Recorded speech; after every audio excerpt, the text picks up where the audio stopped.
listening to Crypto World News. Trade responsibly. There's volume, and then there's time. Time is obviously the regulator between those two. If you took away time, you'd only have price and volume. Those are the only two real pieces of information that come directly from the exchange, right? I mean, time is a constant in all our lives. But those are the two unique pieces of information that are coming from the exchange, from the actual encounter, the actual transaction. That's it. Price and volume. So why do we ignore it? Why do we ignore volume at price? Anybody have an answer for that? Don't care about the values. Don't care about up and down volume. Not important. Row size, I'd like to have enough rows to at least give me some level of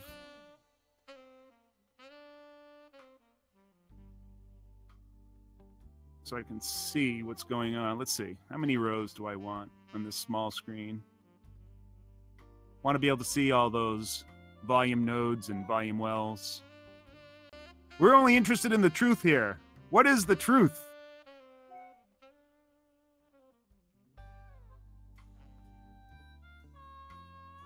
Oh, so you're up to 220 now. That's okay. We're going to get some relative idea here. So we'll talk a little bit about volume profile and what it is and why it's important and why it's superior to any other indicator. Now, first of all other indicators, whether it's moving average at most basic indicator, whether it's RSI, another very basic, stochastic, MACD, every single one of them are derived from analyzing a number of bars in the past to give you whatever they think that that analysis, that calculation will give you in the current point. It's not representative of what's actually right now. So you're looking at some segment in the past to try to determine what's going to happen in the future. Okay. Sounds, I guess, reasonable. I mean, if that's all you have to go by. And of course, we make up all kinds of rules and ideas about how we're going to use these things. We maybe go through observation. Maybe we bring it through a back test study to kind of validate some of our hypotheses.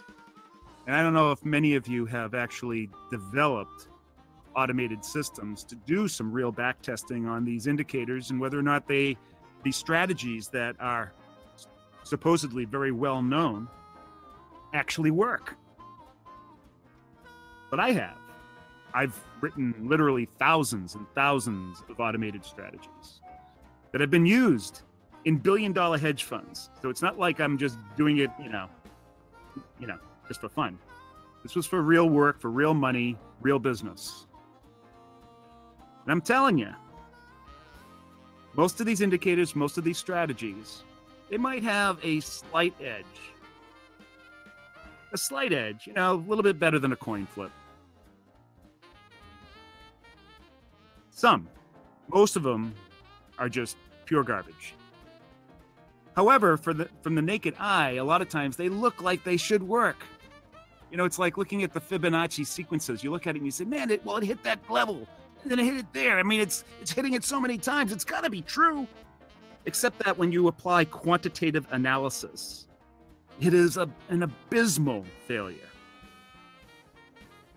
See, when we're trading, most of us aren't trading quantitatively. We're not trading with any kind of real set of rules. We're all using our intuit. So if we were to go back and then measure our results, what are we measuring? We're measuring, our interpretation at that particular moment. We're not measuring something real. We're not measuring something with scientific basis. But if you applied the scientific scrutiny, you would realize that your ideas are crap. And that's the fact. So how do you go back and then take all your interpretive and interpolative ideas and then make sense of them and say that, well, okay, I applied this rigor and I got this result. You can't. Because you can't do things consistently. Not by eye, anyways. You may think you are. But when you do apply these quantitative methods, you'll find that all these ideas just don't work. And that we're fooling ourselves. However, volume profile, it's not showing you something in the past or some interpretive idea of what the market might be or where it might be going. It is showing you what the market is. It is showing you as much of what the market is as the price chart is showing you. In fact, it's showing you more because it's also showing you level and it's showing you demand or the lack of demand of price at specific levels. From any measure, I don't see how you could think that that would be not superior information. And not only is it showing you that information, but it's showing it to you in real time, today, at this very moment. It's not showing you what's happened in the past. Well, it's showing you a little bit of that because what is contained in the volume profile are actual trades that occurred in the most present moment and in the past. But the important part is that many of those positions are still held in the market. And so from a relative point of view, the high value nodes and the low value nodes are showing you relatively what is in the market right now. Let me be very clear about my stance on the crypto market. And, you know, I've been saying this right from the very beginning and screaming it from the desk, you know, from the rooftops. And I think that's probably why my YouTube account was deleted, identity stolen, YouTube account deleted, because I was making too much noise and making too much sense. I would say that 95 to 98% of all the altcoins that are out there are scams, frauds. They were perpetrated by people that were looking to make a buck, period. They had no real interest in the market. They may have, in some cases, they may have hired people that deluded themselves into thinking it, but they had no idea what they were doing. They were no different than the all those companies in the .com era that just threw anything up there with the hopes of attracting money. But they had one advantage over the .com era.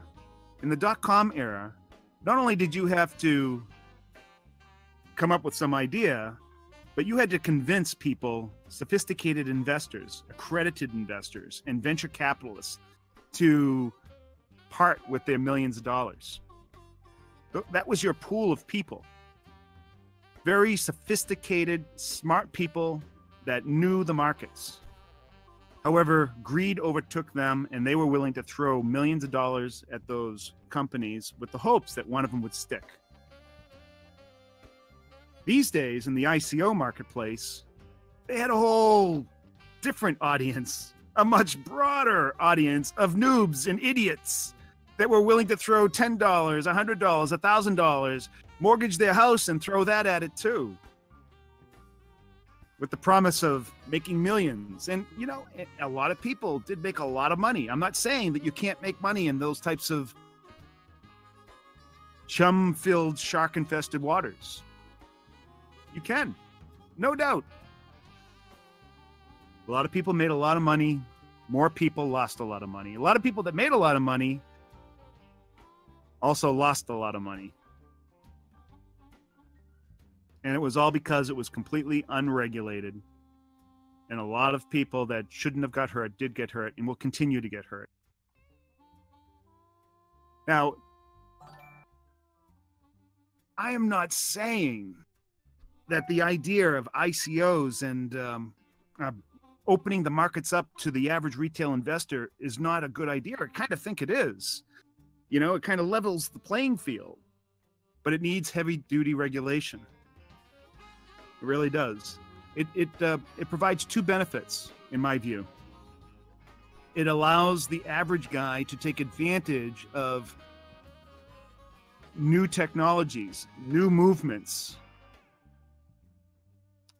right? Which they didn't have available to them before. And it provides quicker access of capital to people with good ideas that maybe prior to this didn't have access to those venture markets.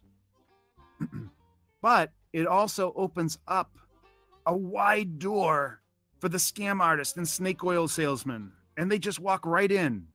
And so it's a very, very difficult market to regulate. So where are we headed in Europe, in my opinion, in the short term?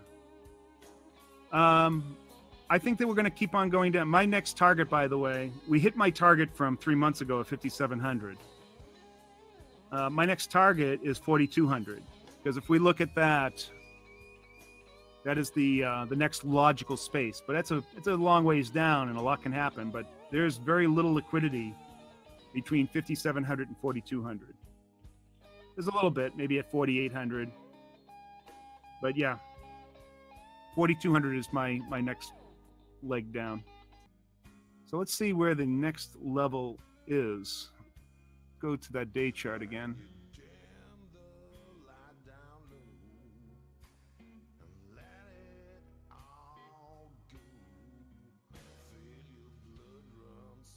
So right here, 42, well, on this chart it shows about 42, 4,300. This is where I think the next level will be.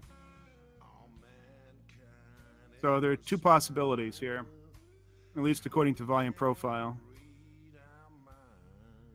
We have good support right here.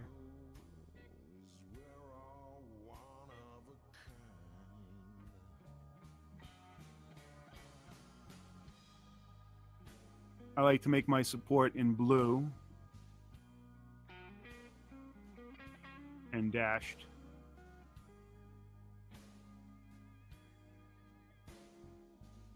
And then we have a good target right here at this node. And I like to make these in red and thick.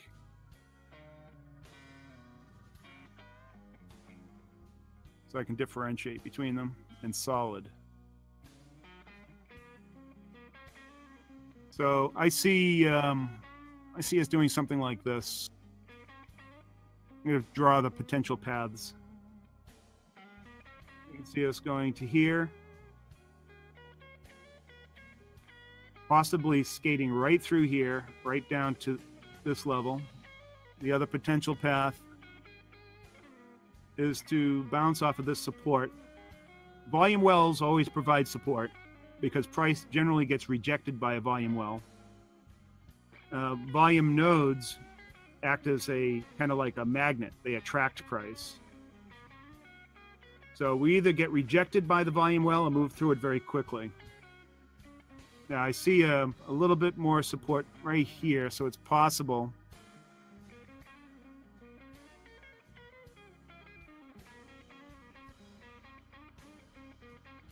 Let's just take this line here. We'll clone it. There may be a little bit of support right here. We'll make this a little thinner.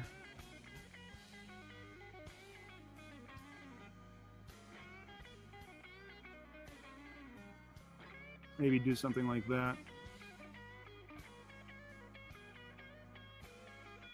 I mean, 57 was my original target from way back here.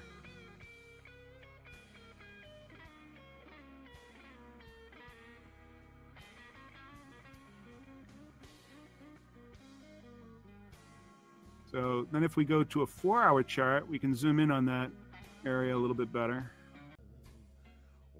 Yeah. So here's my projection right here.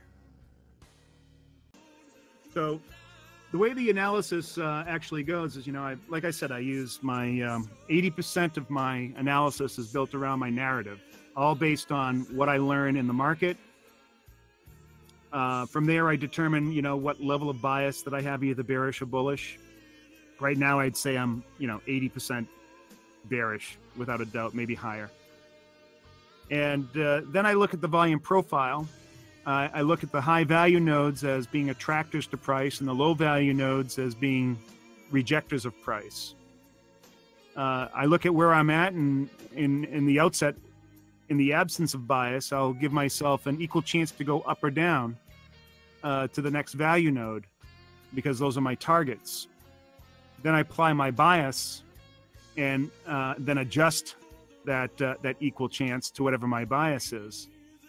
Let me just say that it's probably a preponderance of evidence. Not all flags work, but you could probably say that 60, maybe 2/3 of the time that a flag does work. And so for me, that's probably good enough. And so if I see flags develop in a bearish market like this, then I'm going to probably give it about a 2/3 probability that it will play out. Again, trying to be as logical as I possibly can. Questions that anybody wants me to answer? Maybe I just look at this last one, okay?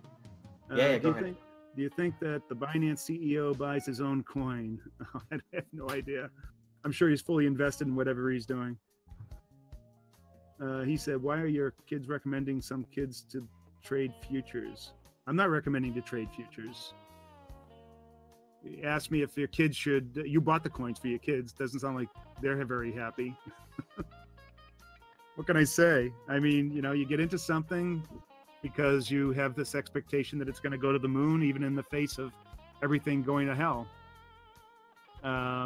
Those are choices that we make. I've made bad choices like that as well. But right now I see things continuing to go down until something fundamentally, and I'll just add this one last thing, until something fundamentally changes in the market. There's absolutely zero reason for this market to go up. And if somebody, and I'll repeat, if somebody can please provide alternative analysis or information to help me, augment my analysis, I'm open to it 100%. Thank you.